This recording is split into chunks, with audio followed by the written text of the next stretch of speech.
Friends,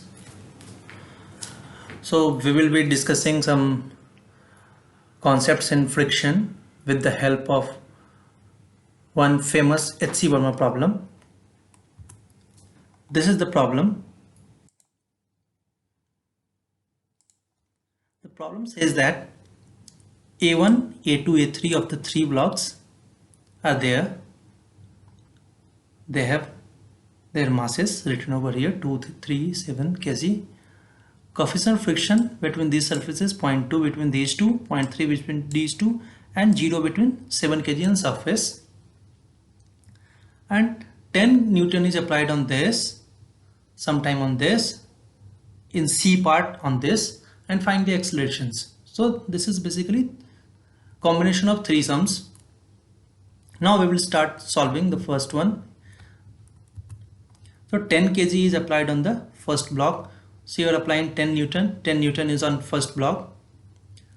A normal reaction from 3 kg will be in this direction.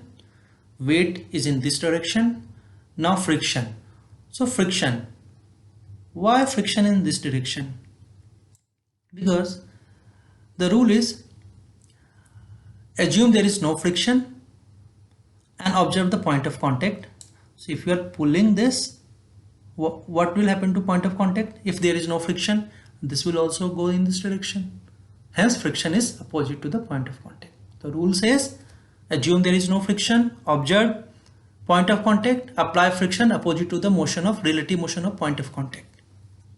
Now maximum friction. Maximum friction is mu into n. So mu is 0.2 into 20 Newton, because n1 will become n1 is 20 Newton. No vertical acceleration in this case.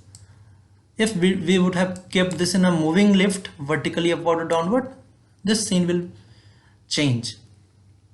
So forget that. So mu into 20 Newton, 0.2 into 20 is 4 Newton. Hence applied force is higher than the maximum friction force. 10 Newton is higher. So what will happen if your applied force is higher than the friction force? Body will move. You will overcome the maximum friction force. And this block will slide. So this block will slide 10 Newton, 4 Newton.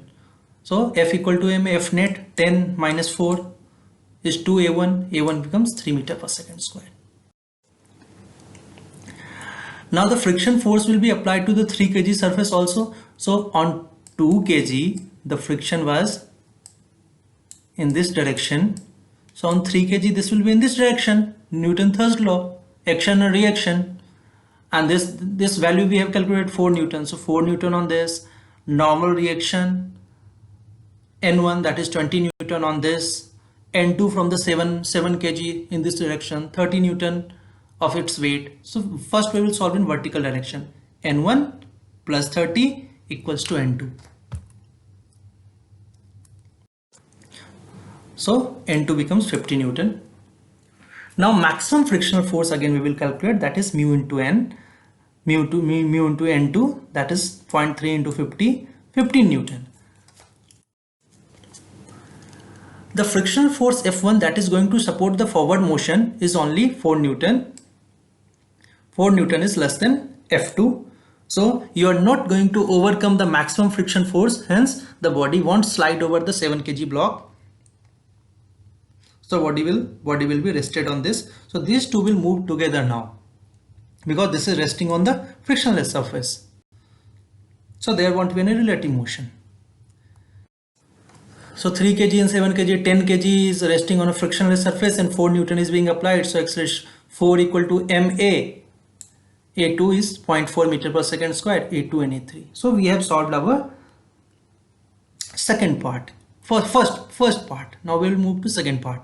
When 10 Newton is being applied over here, the maximum friction force between 3 kg and 7 kg block is 50 Newton.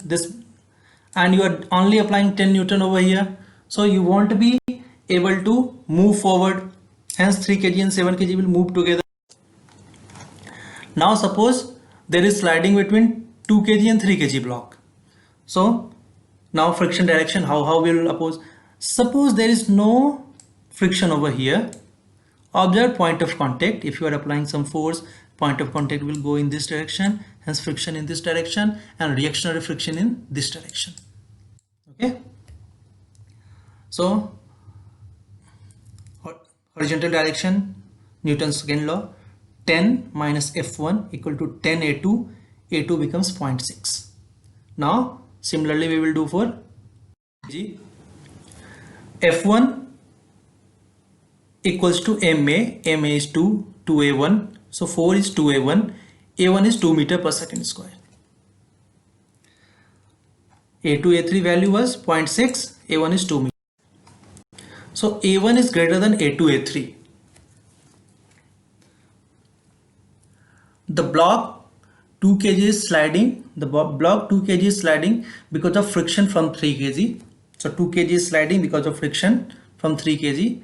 The block can't accelerate faster than 2 kg. The block can't accelerate faster than the 3 kg block. The 2 kg block can't accelerate faster than the 3 kg block. So 2 kg and 3 kg will move together. We have already seen that 3 kg and 10 kg will also move together. Hence all blocks will move together. A1, A2, A3 are equal. So a 12 kg block will be moving under the influence of 10 Newton force. Find the acceleration. So 12 MA, force is 10. It becomes 5 by 6 meter per second squared. A1 equal to A2 equal to A3. Now third problem. 10 Newton is being applied on 7 kg block. Since the force required to cause a relative motion between 7 kg and 3 kg is 15 Newton and you are applying only 10 Newton, hence 7 and 3 both will be moving together, that is a 10 kg block will move and a 2 kg is resting over that. Now suppose there is relative motion between 2 kg and 10 kg block. So we are assuming that there is relative motion. So find the direction of friction. So 10 kg, this is point of contact. Assume there is no friction. So this point of contact will also move in this direction. Hence friction in this direction, opposite to the point of contact. Okay. So and reactionary friction force in this direction. So F1 equal to 2A1, 4 Newton equals to 2 into A1. A1 becomes 2 meter per second square. Now feedback that into over here. 10 minus F1, 10 minus F1 is 10 A2, 10 minus 4 is 10 A2, A2 becomes 0.6 meter per second square.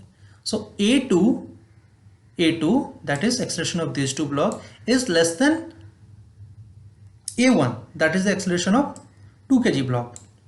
It can't happen because what we have assumed that the body, this body is moving because of the friction from the lower body and it is moving faster.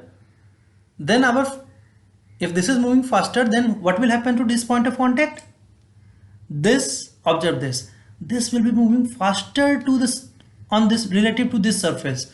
So friction will be in this direction. Hence our assumption that friction is in this direction becomes incorrect. Hence our assumption that there is relative motion between 2 kg and 10 kg is also incorrect.